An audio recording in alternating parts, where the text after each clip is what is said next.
दर्शक बंधु मु सस्मिता आपण मानक स्वागत करछि ओडिशा न्यूज को। कह जाए विवाह दुई मनर मिलन, दुई परिवार मिलन।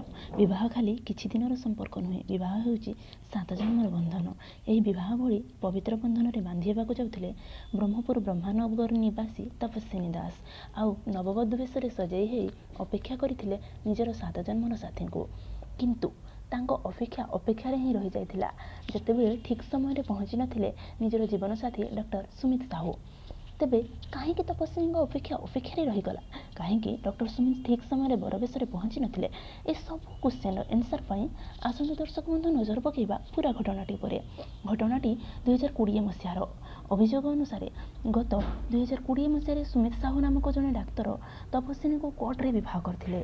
दीर्घ 6 मास एकाठी रहिबा परे तपस्विनी को तांको बाप घरे छाड़ी देथिले एवं रीतिनीति अनुसार विवाह करी घर को आनिबे बोली प्रतिश्रुति देथिले। किंतु एहारी मध्यरे घटना नहीं किसी नुआ मोड़। एहारी भितरे मामला कोर्ट को जाइथिला। विवाह कराई देबाकू पुअर बापा मध्य प्रतिश्रुति देथिले। दुई थर विवाह पाई लग्न मध्य स्थिर होइतिला। शेषरे आज विवाह पाई दिन ठीक होइतिला। कार्ड मध्य बंटा सरितिला।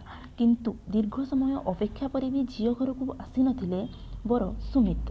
यार प्रतिवाद करी बहु बेशरे ससुर घरे जाई पहुँची जाइथिले तपस्विनी।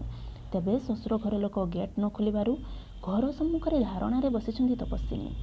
हेले मामला थमिबार ना नौनी, जटिलरू जटिलतर हेबारे लागिछि। महिला थाना पुलिस पहुँची बुझासुझा करुथिबा बेले घरू बाहरु नाहांती ससुर घरे लोक।